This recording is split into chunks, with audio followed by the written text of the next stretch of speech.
En el episodio de hoy, directos oyentes, me ocupo de la institución matrimonial. Sé muy bien, claro, que los niños se hacen, se engendran a través de la cópula carnal de los progenitores masculino y femenino. De manera general, si bien hoy sabemos que existe la fecundación in vitro y ya desde antes de la fecundación in vitro, la inseminación artificial, hoy tenemos también la gestación por solicitud ajena. Bueno, hay, pero vamos, que es complementaria de la fecundación in vitro. Son procedimientos de procreación asistida que existen desde hace algunos decenios, pero que son totalmente marginales. Incluso con los avances de la medicina, la tasa de éxito de la fecundación in vitro, vamos, de la implantación de embriones es muy baja. De manera que más del 99,9% de los engendramientos suelen ser los de toda la vida. Es decir, un hombre y una mujer que copulan y copulando engendran a un hijo. Y a un hijo o una hija. Y es muy importante señalar esto porque significa algo que no sé por qué nadie tiene en cuenta. Y es cuando se pregunta, fu- digamos, Juan Pérez, ¿es hijo de quién? ¿Es hijo de Antonio? Y también es hijo de María. No, en realidad esto no es así. No es que tenga una relación de filiación con Antonio, por un lado, y que tenga una relación de filiación con María, por otro, como dos relaciones diferentes, como por ejemplo puede ser primo de Ignacio, por un lado, y primo de Andrés, por el otro, pero no es primo conjuntamente de Ignacio y Andrés. Bueno, en cambio, es hijo de su padre y de su madre conjuntamente. La relación de filiación y de paternidad o parentalidad no se da entre un individuo, por un lado, y por otro lado, un padre, por otro lado, separadamente, una madre, sino que se da entre un individuo y una pareja que conjuntamente ha engendrado a ese hijo. Ha engendrado, ocupándose después, porque claro, hay un vínculo mucho mayor con la madre, que no solo ha engendrado, sino que ha gestado y dado a luz, en lo cual no interviene el padre. Y en muchísimos casos, no solo ha gestado, dado a luz al hijo, sino que lo ha amamantado, es decir, que lo ha alimentado durante la primera fase de su vida post puerperal, postnatal. Bueno, esto hace que todos tengamos un vínculo con nuestra madre más intenso, más fuerte, más estrecho que el que tenemos con nuestro padre. Y además esa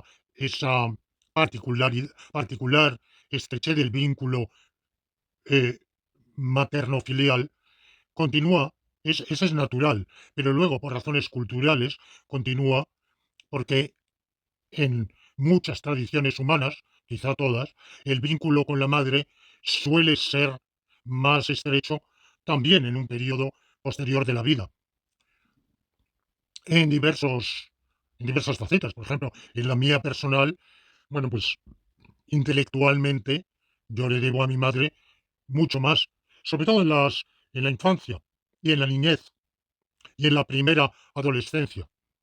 Tuve ayuda intelectual suya que no tuve de mi padre. Bueno, no se lo voy a reprochar en absoluto. Él hacía bastante por sostener el hogar y aportaba al bienestar del hogar, desde luego. Bueno, de manera que lo que, lo que insisto, lo que quiero señalar es que es erróneo plantear separadamente quién es el padre, quién es la madre, porque uno no es hijo de un padre y de una madre, sino que es hijo de la pareja padre-madre. Y que uno no es engendrado por una acción del padre y por otra acción de la madre, sino por una acción conjunta, concomunada, mancomunada, en común del padre y de la madre.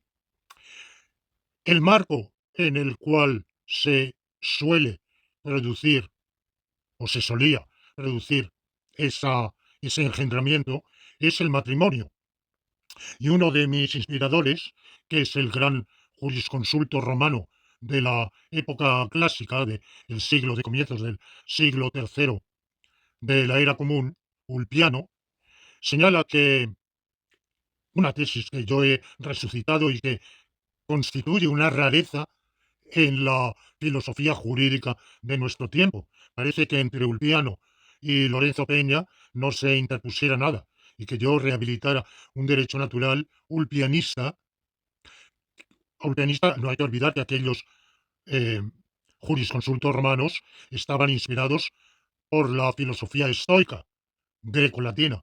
De manera que, remontándonos al estoicismo a través de la jurisprudencia, los jurisconsultos romanos de la gran época de los siglos segundo y tercero, en este caso del siglo tercero, bueno, pues vendríamos a desembocar en un nuevo justnaturalismo, que es el que yo he elaborado sobre todo en mi libro Visión lógica del derecho, y que continúa, hereda la tradición del justnaturalismo medieval y moderno, pero introduciendo ese naturalismo que nos remonta al derecho romano, a los jurisconsultos romanos. ¿Por qué? Porque dice Ulpiano, el derecho natural es lo que la naturaleza enseñó a todos los animales.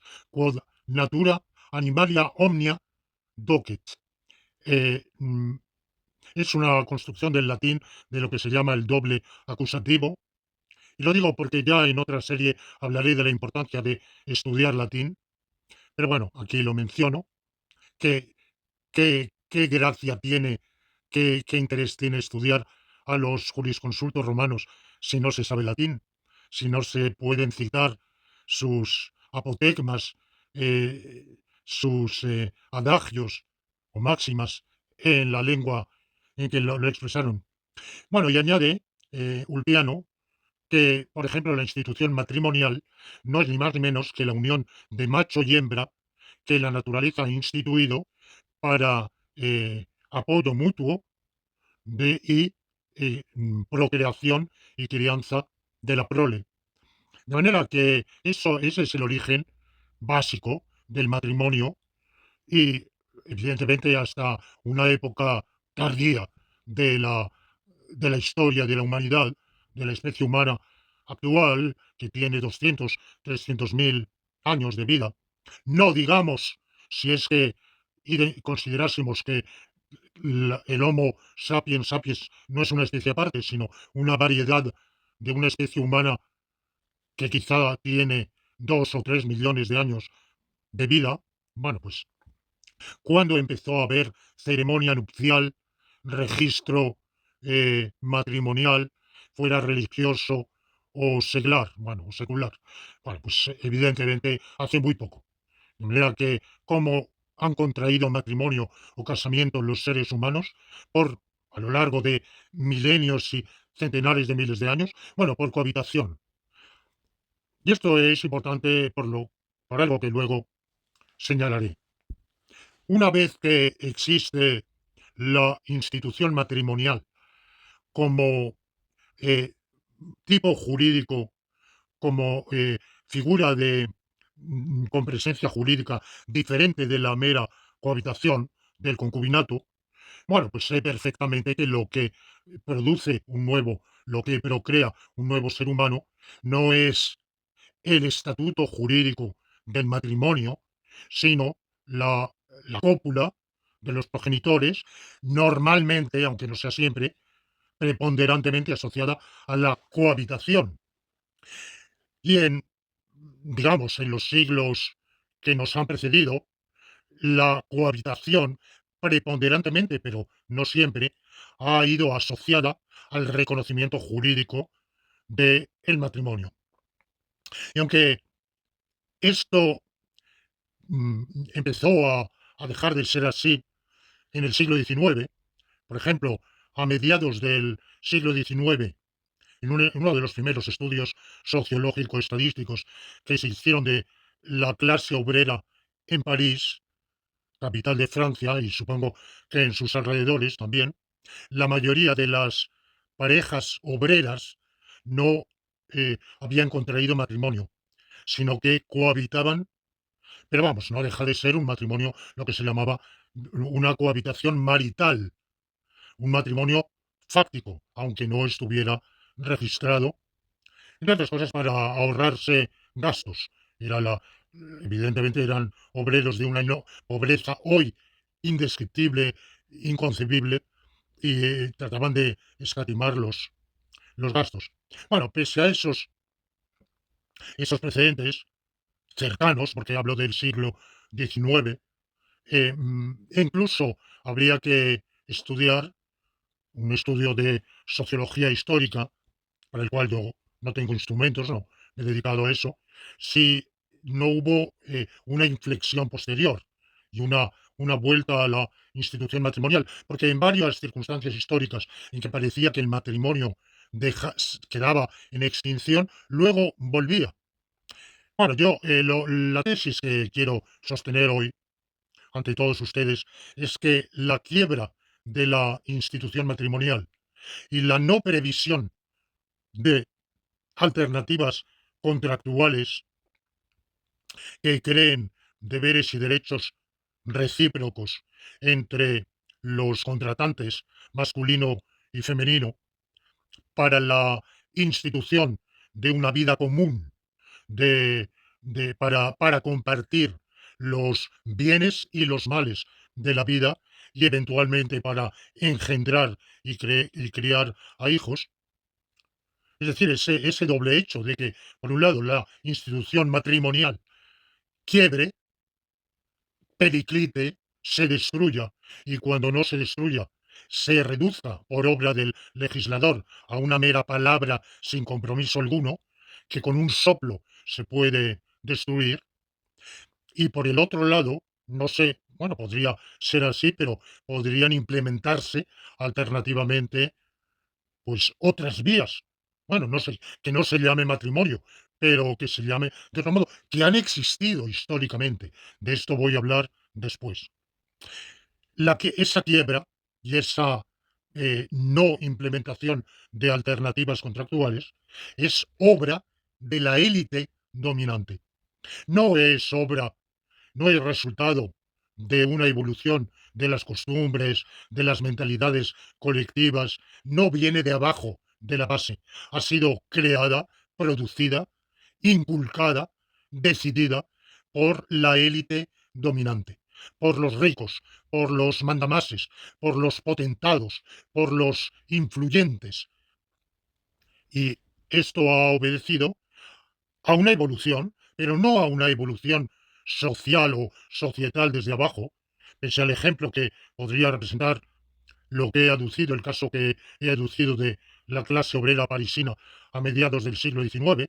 Bueno, hubo ese caso y sin duda otros, pero en la evolución moderna a finales del siglo XX y en lo que llevamos del XXI, esta tiene otra génesis. Esta viene de arriba, es una obra desde arriba que obedece a un cambio de mentalidad, pero de mentalidad de la alta burguesía, de la oligarquía, de los potentados, que han pasado de tener una concepción de sí mismos como clánica, la oligarquía tradicional era una oligarquía clánica, familiar, de dinastías que se sucedían y para las cuales pues el consagrar la unidad familiar, el núcleo matrimonial, la filiación legítima, la diferencia entre filiación legítima e ilegítima, los hijos matrimoniales, que eran los únicos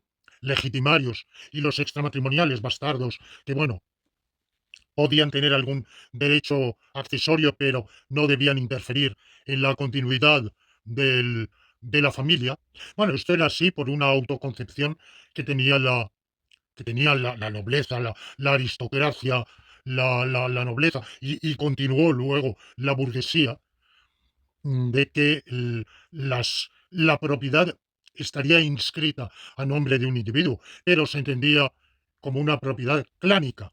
Y por eso, generalmente, en estas dinastías de grandes financieros, grandes industriales, pero que se extendía por extensión a las dinastías de abogados, de notarios, de médicos, bueno, de otras profesiones liberales. Bueno, el primer hijo varón estaba llamado a gestionar, a ser el primer heredero. Evidentemente existía una herencia legítima para todos los descendientes, pero el tercio de mejora se solía destinar al primer hijo varón que continuaría la dinastía y sería el jefe del clan. Bueno, esa concepción entra en quiebra, eh, bueno, de manera variable, paulatina.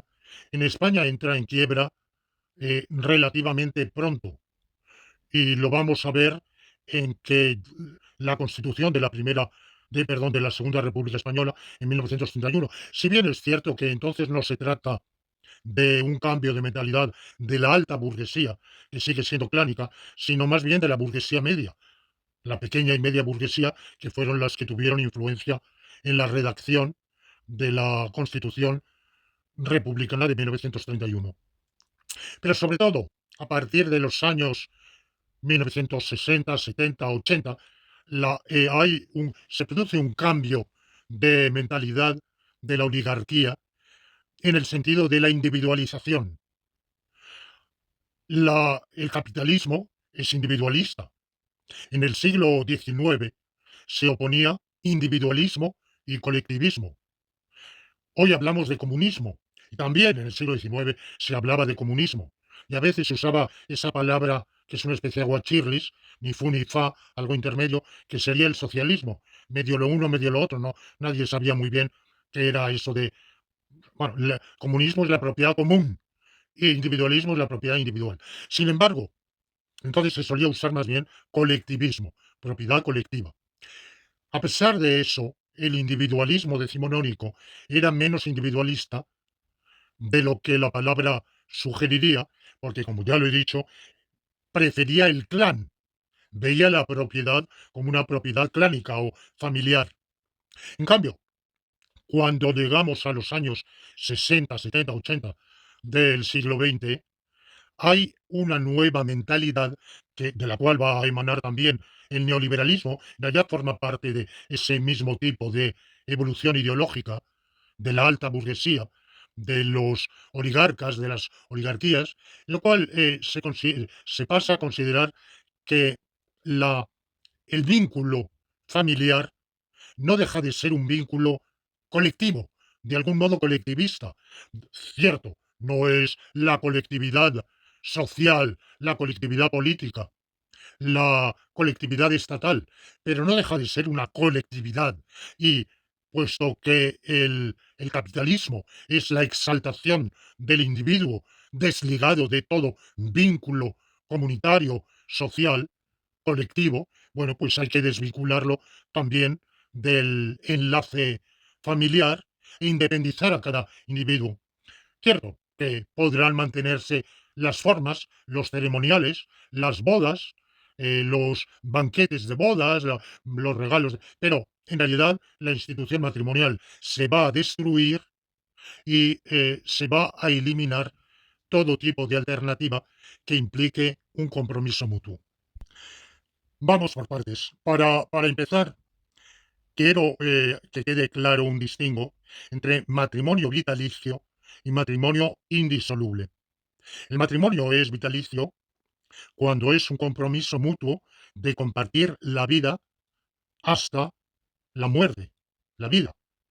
El matrimonio se define como ese compromiso mutuo entre dos individuos de diferente sexo, macho y hembra, varón y fémina, por el cual se juran mutuamente y se comprometen a cumplir ese juramento, apoyo y auxilio mutuo en todas las facetas de la vida para compartir juntos el placer y el dolor, la salud y la enfermedad, la riqueza y la pobreza, la juventud y la vejez, los tiempos de bonanza y los tiempos de infortunio, los tiempos de eh, belleza y lozanía y los tiempos de fealdad y decrepitud. Por ese mismo principio de reciprocidad, cuando se habla de hoy resulta horrible e insoportable que se hable del débito conyugal, es decir, de la obligación de cada cónyuge de tener relación carnal, de compartir el placer carnal con el otro, aunque uno pues no tenga muchas ganas. Bueno, ese débito conyugal es una obligación dimanante de la naturaleza misma del vínculo matrimonial de compartir todo. No quiere decir que cada vez que a uno se le antoje tener esa relación carnal, el otro haya de acceder. Pero evidentemente se incumple la obligación si sistemáticamente hay una negativa a compartir ese vínculo, porque es una de las facetas importantes de la vida humana. Como pues, cualquier otra faceta que hay que vivir en matrimonio o simplemente en concubinato implica ceder. A uno le apetece ir al cine y al otro no. Bueno, pues hay que ceder, claro. Si sistemáticamente uno tiene que ceder y el otro no, no deja de haber reciprocidad. Ir al cine o pasear o visitar a unos amigos o quedarse mirando la televisión bueno, por supuesto, o ir a la cama juntos. Todo eso. Pero el vínculo recíproco es compartir la riqueza, evidentemente, ¿qué quiere decir compartir la riqueza? Implementar algún tipo de comunidad de bienes, porque si no hay ningún tipo de comunidad de bienes, un rico casado con una pobre, un rico que come suculentamente con una pobre que come mendrugos, o viceversa, ustedes me dirán, eso no, ahí no hay matrimonio, ni concubinato. Eh, mm, Compartir la riqueza, compartir la pobreza. O sea que cuando se está a las buenas y a las malas, cuando vienen malos tiempos, pues también compartir para, para capear el temporal, para hacer frente. Pero lo mismo, tiempos de lozanía y tiempos de decrepitud. El vínculo quiebra si se ha compartido la lozanía, la época en que uno, aunque solo fuera por edad, tenía esa mirada, esa faz más agradable, ese caminar más garboso, bueno, eso, más lozano, digamos. Y cuando eso, por el paso de los años, se pierde, pues hay un abandono. Bueno, pues evidentemente esa es una ruptura, porque lo que se ha tenido, el tiempo que se ha tenido juntos de lozanía, no se lo puedo. Si uno abandona a su compañero o compañera al llegar a cuando ya le gusta menos, porque el paso de los años hace que su rostro se haya llenado de arrugas, lo abandona. Pero no puede, nadie puede devolver el tiempo pasado. Yo no puedo decir, bueno, te abandono y te devuelvo el tiempo que hemos pasado juntos. No, amigo, eso pasó. Eso determina que el matrimonio, por su vocación, es vitalicio, pero no es indisoluble, porque el matrimonio implica derechos y obligaciones.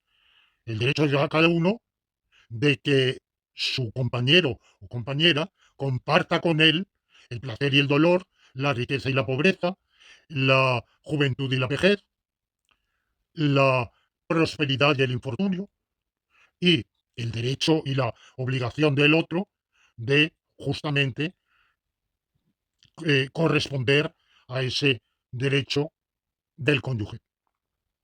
De manera que hay unos derechos y obligaciones recíprocos y sabemos que el ser humano pues es susceptible de pecar, de obrar mal, de no cumplir sus obligaciones y en caso de incumplimiento grave y reiterado de esas obligaciones, no queda otro remedio que establecer la disolución del matrimonio. Pues bien, este problema desemboca en una paradoja. La paradoja de que el matrimonio es vitalicio, por tanto, debería ser indisoluble, y sin embargo hay circunstancias en que merece ser disuelto. en determinadas condiciones y con determinadas consecuencias jurídicas, pero merece ser disuelto. Y esa disolución es una contradicción, porque disolver lo que por su propia vocación debería ser indisoluble es hacer frente a una situación que debería no producirse. Bueno, eso es justamente en otra serie de vídeos aparte, principios de la lógica nomológica, he hablado de este tema de la responsabilidad, es decir, obligaciones dimanantes del surgimiento de una situación antijurídica. Incumplir una obligación, violar una prohibición, es crear una situación antijurídica, que no debería producirse, pero una vez producida se generan nuevos deberes derivados, que son los deberes de responsabilidad. Y de ahí la disolución del matrimonio es un mal, pero es un mal menor en los ordenamientos jurídicos que han instituido tal disolución, es un mal menor cuando el matrimonio está en quiebra, hay una violación grave y reiterada de las obligaciones matrimoniales, por una parte, por la otra o por ambas. Bueno, cuando digo que el matrimonio, por su propia vocación, es vitalicio, esto lo digo basado en qué? En el ordenamiento jurídico positivo, en el derecho natural, en la tradición, en la cultura o en la religión. La religión no, porque la mayoría de las religiones no tienen ese concepto, o muchas religiones no tienen ese concepto del matrimonio vitalicio. Incluso la religión católica, que sí lo tiene y lo proclama indisoluble, pero no es, en el propio derecho canónico, la indisolubilidad no es absoluta. Ustedes me perdonarán que me limite a ese aserto tan escueto, tendría que explicarlo, porque de facto en el derecho canónico se abren varias vías a una posibilidad de disolución del matrimonio. Bueno, un gran filósofo, teólogo y jurista jesuita español del siglo de oro, Francisco Suárez, en su grandísima obra, en 7 volúmenes, si no recuerdo mal, De Legibus et de Deo Legislatore, sobre las leyes y Dios como legislador, se plantea si el matrimonio es vitalicio por derecho natural o por derecho canónico, que es positivo. El derecho canónico es derecho positivo, igual que el derecho estatal. Y sostiene que por derecho natural el matrimonio no es vitalicio, porque se basa en un consentimiento mutuo que puede quebrar. Y era la idea de los juristas romanos, por otro lado. Y doy un salto, ustedes me perdonan, pero tengo que saltar etapas, doy un salto de esa obra escrita, no recuerdo en qué año, pero aproximadamente el año sería 1610, algo así. Doy un salto a 1869. En España también acaba de ser derribado el trono de los Borbones por la gloriosa Revolución Liberal de 1868. Todo el mundo esperaba que ese derrocamiento, ese fin de la dinastía borbónica sería para siempre.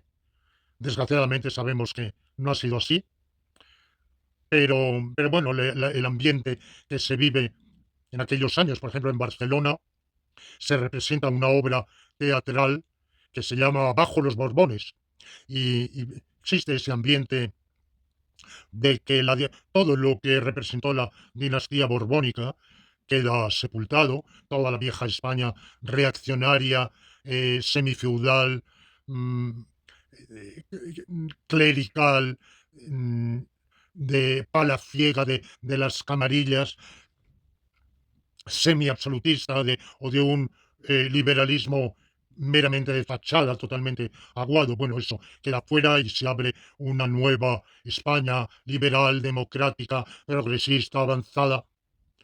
Bueno, en ese ambiente se elabora se convocan cortes constituyentes por sufragio universal masculino y se discute y aprueba la Constitución democrática de 1869. Cierto, de un democratismo limitado, pero democrática al fin y al cabo. Y se va a hablar en ella del matrimonio. Se va a reconocer, como no, el derecho fundamental al, de los españoles a contraer matrimonio. Y se discute si el matrimonio es vitalicio. Y si es vitalicio, entonces parece una consecuencia que tiene que ser indisoluble. Ya he dicho que eso no es así, pero el planteamiento de los constituyentes de 1869 es ese. Sí, por parte de todos los discutientes de un bando, voy a hablar de dos bandos que se perfilan en aquel debate, y en ese debate ambos bandos sobreentienden lo mismo. O bien el matrimonio, por su propia entidad, naturaleza, no es vitalicio y por tanto es disoluble, o bien es vitalicio y por tanto es indisoluble. Entonces, ese debate sobre la cuestión de los derechos fundamentales, del elenco de derechos fundamentales de los españoles, se vincula a otra cuestión, que es la de la libertad religiosa. Por primera vez en la historia de España, la Constitución de 1869 instituye la libertad religiosa. La instituye, saben ustedes que la Constitución de 1812 decía que la nación española profesa la religión católica, apostólica, romana, única, verdadera, y que no permitiría el ejercicio de ninguna otra. Fíjense en que no se dice que no permitiría predicar ninguna otra, porque esa misma Constitución instituye la libertad de palabra y por tanto permite predicar otras religiones. Lo que no permite es practicarlas. Bueno, eso tuvo varias evoluciones a lo largo de la historia constitucional española del siglo XIX. No voy a entrar aquí en todos esos detalles. Y cuando llegamos al año 69, se, se debate si, bueno, va a seguir siendo obligatorio para los españoles profesar la religión católica y prohibido profesar otras. Entonces, claro, la mayoría de la opinión española, la abrumadora mayoría, era católica, desde luego. Entonces, el constituyente acude a una fórmula prudente, y es que la nación española sostiene tendrá un presupuesto de clero y culto para el sostenimiento de la Iglesia Católica, y en cuanto a la práctica de otras religiones, los extranjeros, porque la Constitución establece también la libertad de inmigración. Todo extranjero en que cumpla las leyes españolas, o que vaya a cumplir y obedecer las leyes españolas, tiene derecho a venir a residir y radicarse en España. Es otro de los derechos fundamentales que reconoce la Constitución. Entonces, el extranjero que venga con otra religión tiene derecho a seguir profesándola y practicándola. Y añade, y si algún español también se adhiriese a otra religión, asimismo él tiene el derecho, le asiste el derecho de profesar y practicar esa otra religión. Es una fórmula un poco enrevesada por la cual se establece la libertad de cultos, que después en el proyecto constitucional republicano de la Primera República del 18 de julio de 1873, presentada ante las Cortes Constituyentes por mi paisano Emilio Castelar, que no llegó a aprobarse ni promulgarse, ahí se formula la libertad de cultos en términos más rotundos y sin todos esos retorcimientos o vericuetos, y sin ningún privilegio para una determinada religión. Los españoles tienen derecho a profesar, practicar, predicar cualquier religión o ninguna. Bien, Eh, mm, de manera que, volviendo al 69, a 1869, los debates de aquella asamblea, de aquellas Cortes Constituyentes, yo pienso que en la historia constitucional de España, o en la historia de España en general, deberíamos todos tener unas actas completas de todo el debate constitucional, porque quizá no ha habido debate más apasionante, más intenso, más mejor articulado, con argumentos de mayor altura por una y otra parte que aquel debate constitucional de 1869.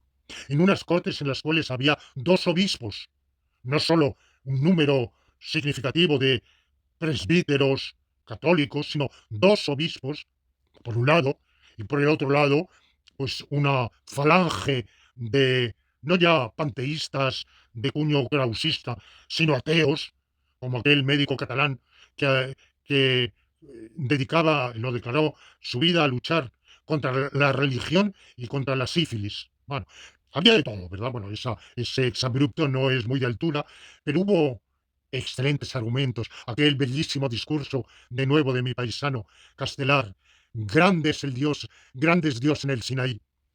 Uno de sus celebérrimos discursos. eh, es la época de la gran oratoria, de la gran retórica parlamentaria, como luego no ha vuelto a ver. Y lo que entonces se entremezcla el debate sobre la libertad religiosa con el debate sobre la institución matrimonial.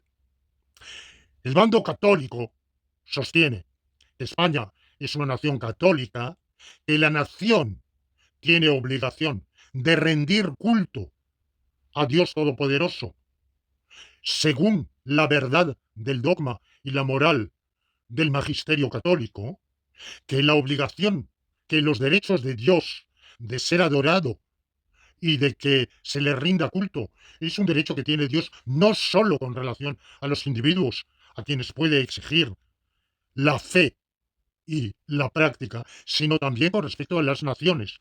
No solo el individuo, también la nación está obligada a reconocer la religión verdadera y a prohibir cualquier otra. Digamos, prohibir, no forzosamente aplicar una sanción privativa de libertad u otra peor a quien practique otra religión, pero desde luego dejar fuera del ámbito legal la práctica de cualquier otra religión, porque la religión, una religión contraria, opuesta a la fe católica, es una religión que ofende, que ultraja al Señor, que ultraja a Dios Todopoderoso, cuya religión es única, no puede ser varias. Por consiguiente, todos están de acuerdo, en ambos bandos, en que el matrimonio debe ser vitalicio e indisoluble. ¿Pero en virtud de qué? Y el bando católico dice, en virtud de que el matrimonio no solo es un contrato. Si fuera un contrato, ni sería vitalicio ni indisoluble. Es que el matrimonio es además un sacramento. Y como es un sacramento instituido por Dios, es un sacramento vitalicio e indisoluble. De ahí las palabras del Redentor, del Salvador, lo que ha unido Dios, que no lo separe el hombre.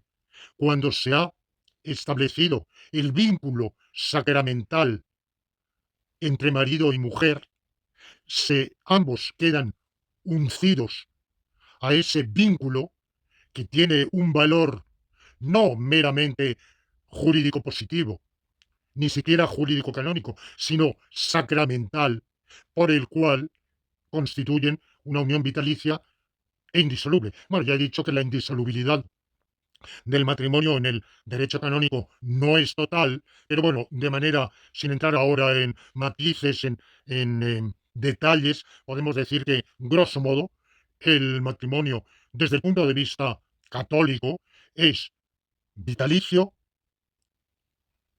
e indisoluble. Argumento del bando católico en aquella controversia. ¿Quieren ustedes libertad de cultos? Entonces, lo que están haciendo es desligar a la nación y a los españoles de la obligación de ser católicos. Si la desligan de la obligación de ser católicos, desligan a los españoles de la obligación de que su matrimonio sea sacramental.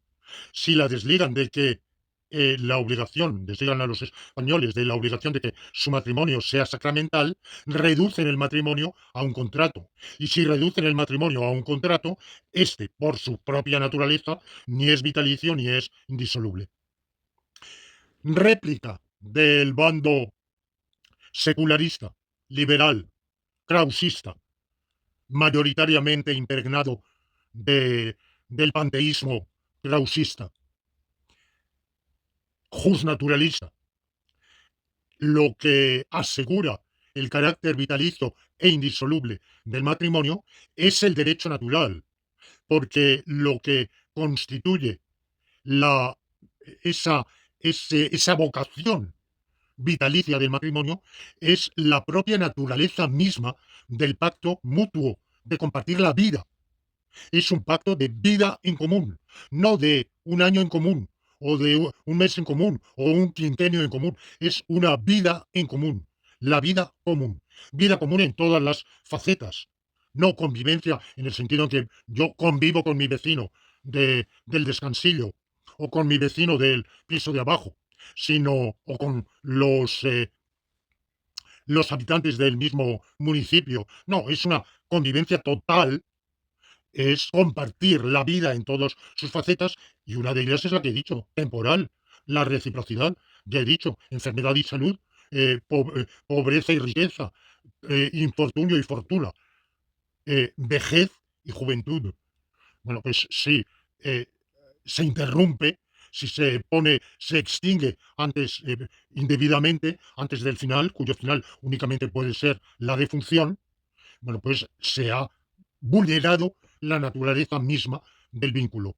Y eso independientemente de consideraciones religiosas. De hecho, estos krausistas que argumentaban así no eran católicos. Es decir, vamos a ver, no eran católicos, ¿qué quiero decir? Eran católicos como yo, porque estaban bautizados y no habían apostatado de la religión católica, y por tanto, según el derecho canónico, formamos parte de del cuerpo místico de Cristo. Tengamos fe o no la tengamos. Nuestra falta de fe no nos impide, en ese sentido jurídico canónico, ser católicos. Ahora, no eran católicos en el sentido de que no habían abandonado la fe en la verdad del Evangelio y de la Biblia. Incluso ese precioso discurso de Castelar, grande es Dios en el Sinaí, pero bueno, no, él lo decía así, no porque creyera en el relato del Sinaí, del Génesis, sino bueno, era un recurso oratorio de los muchos de su bellísima retórica. Entonces, los católicos dicen, o bien, dice usted, admite usted el divorcio y la libertad de cultos, o bien admite el matrimonio vitalicio sin libertad de cultos. Pues doy un salto, lo que prevaleció fue matrimonio vitalicio y libertad de cultos. Lo que la ley de 1870 va a establecer por primera vez en España fue el matrimonio civil. O sea que uno podría contraer matrimonio al margen de la Iglesia Católica o cualquier otra ante el juez, pero el matrimonio sería vitalicio e indisoluble, según la ley de 1870. Y los republicanos de 1873-74, la Primera República, va a mantener esa misma legislación. El matrimonio es vitalicio e indisoluble. Doy un salto a 1931 y, como ya lo he dicho, España se ve libre el 14 de abril de 1931. Los españoles amanecen súbditos y al atardecer dejan de serlo. Quedan libres. Hay ese bellísimo poema del 2 de mayo de Bernardo López García, Canto a la nación española: a ti, soberbia matrona, que libre de extraño yugo, no has tenido más verdugo que el peso de tu corona. Bueno, pues la tarde del 14 de abril de 1931 cae el peso de la corona ese verdugo y los españoles son libres, dejan de ser súbditos. Y se inaugura el periodo republicano, tristemente fenecido, como todos sabemos, el 1 de abril de 1939. Bueno, pues aquella Segunda República no es obra de la oligarquía, ni mucho menos, es contraria a la oligarquía, a la nobleza, a los terratenientes, a los latifundistas, a los financieros, a la alta burguesía industrial, es obra de la pequeña y media burguesía, y esa pequeña y media burguesía ha evolucionado, ya no profesa las ideas del panteísmo krausista de 1869, 70, 73, y va a insertar en la Constitución la disolubilidad del matrimonio.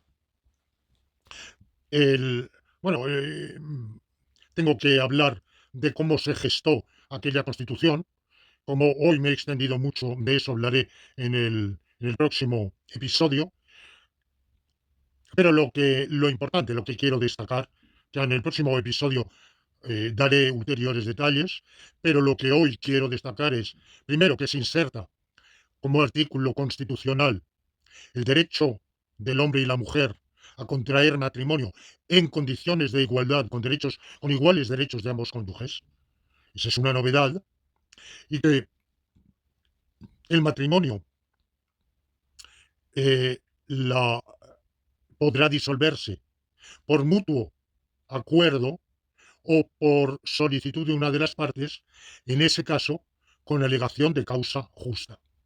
O sea, la Constitución de 1931 instituye un matrimonio, en principio también de vocación vitalicia, pero disoluble cuando hay acuerdo, cuando es por mutuo acuerdo, y disoluble cuando hay causa justa, alegada por una de las partes contra la otra, o sea que, aunque de vocación vitalicia, el matrimonio no es indisoluble. Primero, que por muy vocación vitalicia que tenga, si ambas partes están de acuerdo en poner fin, en extinguir, pues se considera que están mutuamente desligadas de la obligación que contrayeron. Es como cuando se promete algo y aquel a quien se ha prometido nos desliga de la promesa. Bueno, pues esa promesa queda cancelada, revocada. Bueno, por lo menos esa es la concepción que tiene el constituyente español de 1931. Segundo supuesto, que haya una violación de las obligaciones matrimoniales, entonces una de las partes lo alegue y con causa justa, que no se precisa cuál ni de cuál gravedad, se podrá, por vía jurisdiccional, disolver el matrimonio. Esa previsión constitucional fue una de los motivos de encono, de encrespamiento, en que se erizó toda la opinión católica, en que el clero desde los púlpitos, los obispos desde sus cartas episcopales, diocesanas, toda la prensa católica, el debate, las hojas parroquiales, soliviantaron masivamente a la población en contra de esa introducción del divorcio. Y aunque inicialmente el divorcio había sido eh, auspiciado, pregonado por las precursoras y primeras abanderadas del feminismo, pero la visión popular en España en 1931 es que era un peligro para la mujer, porque en la institución, por la división, por el reparto de trabajo existente en la mayoría de los hogares españoles, una ruptura matrimonial implicaba un mayor peligro para el interés de la mujer que para el del marido. Y algún escritor ha señalado que si en las primeras elecciones que hubo parlamentarias después de la promulgación de la Constitución, el 9 de diciembre de 1931, pues las elecciones tendrán lugar en noviembre de 1933, y el principal, no es que obtuviera mayoría parlamentaria, pero quien obtuvo la mayor votación fue el Partido Católico, la CEDA, que había batallado, bueno, la CEDA como tal no existía en el 31, pero su líder, José María Gil Robles, el hombre de la Iglesia Católica, había batallado como un león en las Cortes de 1931 contra la eh, contra el divorcio, contra la previsión de disolución del matrimonio. Y después fue el líder de la CEDA y en 1933 eh, siguió la batalla contra el divorcio. Lo que pasa es que en aquellas elecciones lo que se llamaba la derecha o las derechas, entonces se usaba el plural, fueron divididas, había varias, y la derecha monárquica bueno, se presentaban los tradicionalistas, el Partido Nacionalista Vasco, que entonces se consideraba un partido de extrema derecha, el, la Renovación Española, partidaria de don Alfonso XIII, José María Gil Robles al frente de la CEDA, también partidario de Alfonso XIII, pero de manera disimulada. Bueno, pues todos ellos acudieron a la contienda electoral, a aquellos comicios, y, y luego estaban los republicanos antiprogresistas, el Partido Radical, el Partido Republicano Conservador, bueno, hubo los independientes, bueno, hubo el Partido Republicano Liberal Demócrata, bueno, todos ellos formaban un conglomerado, no una coalición, porque de hecho nunca lo consiguieron formar una coalición homogénea. Ese fue uno de los problemas que hubo después en las cortes subsiguientes, en que no había manera de configurar una mayoría parlamentaria.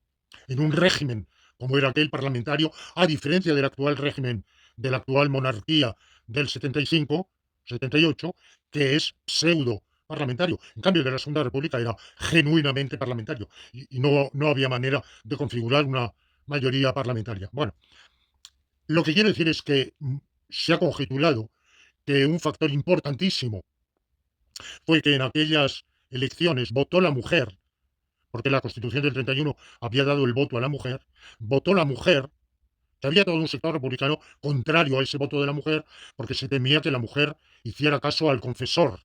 La mayoría de las mujeres eran católicas, seguirían el consejo del confesor y por tanto votarían a fuerzas auspiciadas por la Iglesia Católica, por tanto conservadoras, socialmente conservadoras, por no decir reaccionarias. Bueno, pues hay quien ha conjetulado que efectivamente la mujer mayoritariamente votó a partidos conservadores y reaccionarios, pero independientemente de que se lo aconsejara o no el confesor, hubo un motivo y fue el descontento por la ley del divorcio. Porque entre la Constitución 31 y las elecciones 33 se interpone la ley de divorcio de junio de 1932. Proyecto de ley presentado ante las Cortes por el gobierno encabezado por don Manuel Azaña, que preveía dos cosas. Preveía el divorcio por mutuo acuerdo, primer supuesto. El divorcio por decisión unilateral de la mujer sin necesidad de causa, segundo supuesto. Tercer supuesto, el divorcio por alegación de causa justa, y la ley enumeraba las causas justas y las consecuencias del divorcio. En el supuesto tercero, el culpable del divorcio, o sea, aquel cónyuge contra el cual alegara el demandante la necesidad del divorcio, la aplicabilidad del divorcio, el cónyuge culpable, pues, tendría que indemnizar al agraviado. Habría un cónyuge agraviante y un cónyuge agraviado. Bueno, la ley estaba así articulada, no voy a entrar en sus detalles, pero cuando llegó vamos, el proyecto de ley, mejor dicho, cuando llegó al Congreso, este quitó la posibilidad de disolver el matrimonio por decisión unilateral de la mujer, por dos razones. Primero, porque conculcaba, por tres. Primero, conculcaba un principio general, fundamental, el derecho a la igualdad de los españoles, independientemente del sexo, de cualquier circunstancia del nacimiento. Bueno, pues el sexo es una circunstancia del nacimiento. Por tanto, otorgar a un cónyuge por haber nacido de sexo femenino un derecho del cual que se niega al otro conculca ese principio de igualdad. Segundo, porque el artículo constitucional sobre el matrimonio especificaba iguales derechos de ambos cónyuges, lo cual se vulnera si uno de ellos, por el mero hecho de ser de sexo femenino, tiene un derecho de disolución, de ruptura unilateral, del cual carece el otro. Y tercer motivo, que el artículo constitucional únicamente preveía la disolubilidad del matrimonio en dos supuestos. Es el mutuo acuerdo o causa justa. Por lo cual el divorcio pasó a ser causal. Pero claro, ya sabemos que un divorcio causal, primero, el mutuo acuerdo, de hecho, puede ser impuesto. En un matrimonio, sobre todo entonces, había una parte débil y una fuerte. Entonces, ¿qué pasa si el marido le dice a la mujer, o nos divorciamos por mutuo acuerdo, o te hago la vida imposible? La práctica en las familias españolas de aquella época, en la mayoría, bueno, había muchísimas mujeres que tenían un trabajo remunerado complementario, sobre todo entre la clase baja, o por lo menos durante un periodo de su vida. Y entre la media también durante un periodo de su vida. Pero luego, pues a partir del matrimonio y sobre todo de la procreación, de clase media para arriba, cesaba ese trabajo remunerado. Pero a cambio, el marido entregaba íntegro su sueldo a la mujer, la cual lo administraba. Cuando digo íntegro, no excluyo que se reservara un dinerillo de bolsillo. Pero vamos, eso eran migajas. La mujer administraba el sueldo. Yo, por lo que he oído contar a mi madre, a mi abuela nacida en 1884, esta era una práctica común. No digo de todo el mundo, pero común. Bueno, pues ¿qué pasa si el marido dice a la mujer, o nos divorciamos por mutuo acuerdo, o yo voy a dejar de pasarte el sueldo, te daré el mínimo para comprar la comida del día y aún así supervisándolo yo y, pues evidentemente crea una situación en la cual entonces, como ahora, el mutuo acuerdo es ficticio, es en realidad un pseudo mutuo acuerdo. Por lo cual la legislación en Francia, en Francia, la Tercera República había establecido el derecho al divorcio por una ley de 1883 o 80 y algo. Y hasta De Gaulle, hasta 1965, solo existió el divorcio causal. Es decir, que podía ser por culpa del uno, por culpa del otro o por culpa de ambos, que es lo que se llamaba autor mutuel.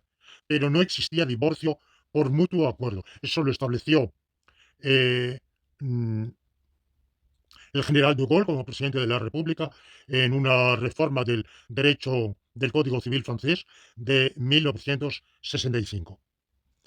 Bueno, pues, como digo, la legalización del divorcio implicaba una espada de Damocles para la mujer y, y posiblemente, como lo ha supuesto algún historiador, ese fue uno de los factores que influyeron en el resultado de aquellas elecciones de 1933.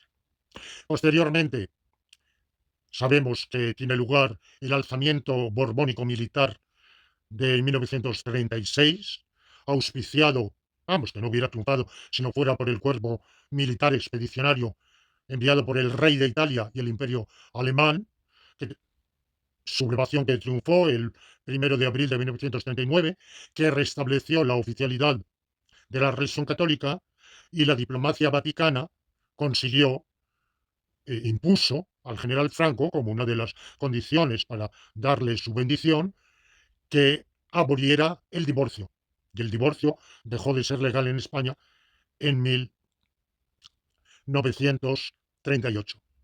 Y lo va a restablecer la Constitución monárquica de 1978, pero de manera programática, con otra redacción diferente de la de 1931, ya hablaré de ella, y finalmente la ley del matrimonio civil y el divorcio de 1981, la cual instituye por primera vez, yo creo que como caso insólito entre lo que se llamaba países de nuestro entorno en ese momento, un divorcio no causal, es decir, la posibilidad de obtener el divorcio por decisión unilateral de una de las partes, eso sí, con la condición de irse de casa, romper la convivencia matrimonial y tras 5 años de ruptura obtener el divorcio. Eso lo prevé, lo establece la ley del divorcio de 1981.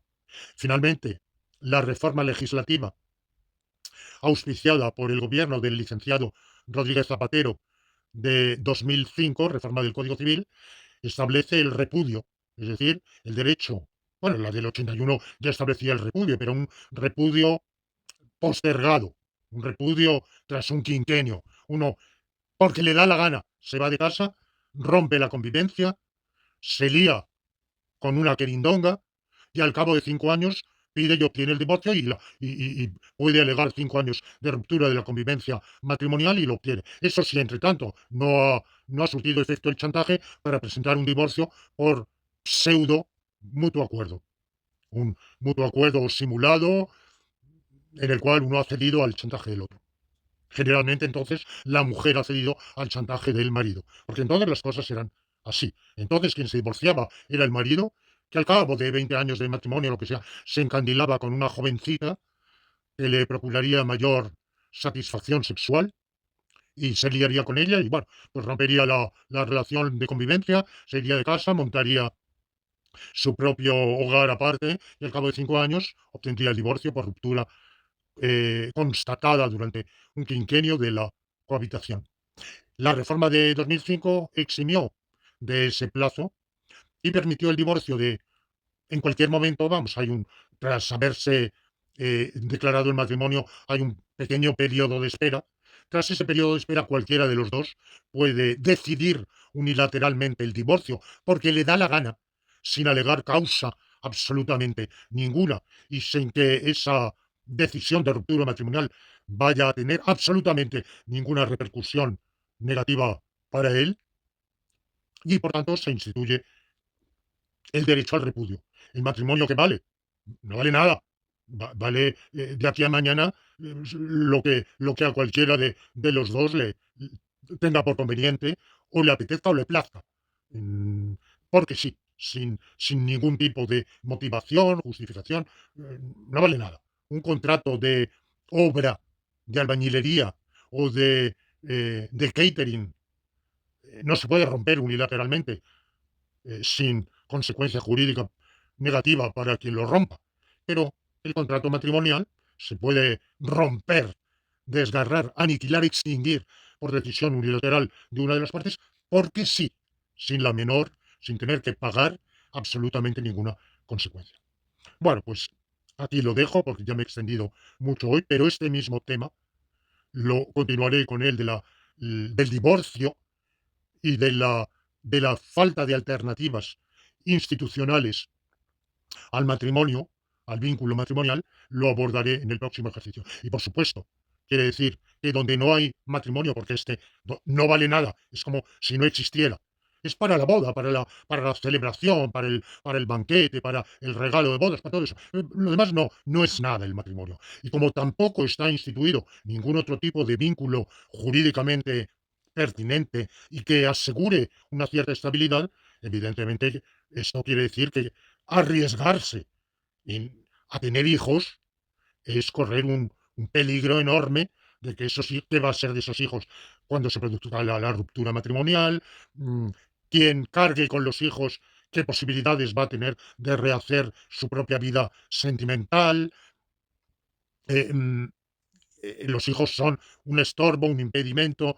eh, bueno, es para mí, una de las causas importantísimas de del declive de la natalidad, de por qué no se tienen hijos, es que difícilmente se arriesga uno a tener hijos cuando no hay un matrimonio, no tiene una perspectiva de matrimonio o de concubinato, caray, porque podría no ser matrimonio, podría no tener ese carácter, podría ser concubinato, pero con perspectiva de estabilidad. Cuando esta perspectiva ha dejado de existir, y lo más probable es que el matrimonio desemboque en divorcio y la cohabitación también termine en ruptura, unilateral por una de las dos partes, porque sí. Bueno, pues cuando esto es así, evidentemente existen todos los alicientes del mundo para no tener hijos. Y por supuesto, cuando se tienen, pues es la vida de esos hijos va a ser muy problemática. También esa es otra temática diferente, pero también tantas causas de delincuencia juvenil, de mal comportamiento juvenil. Bueno, pues una de ellas es precisamente esa, el no haber nacido, crecido, vivido y alcanzado la edad adulta en el seno de una familia unida. Pongo punto final a este episodio y continúo con este mismo tema en la próxima semana.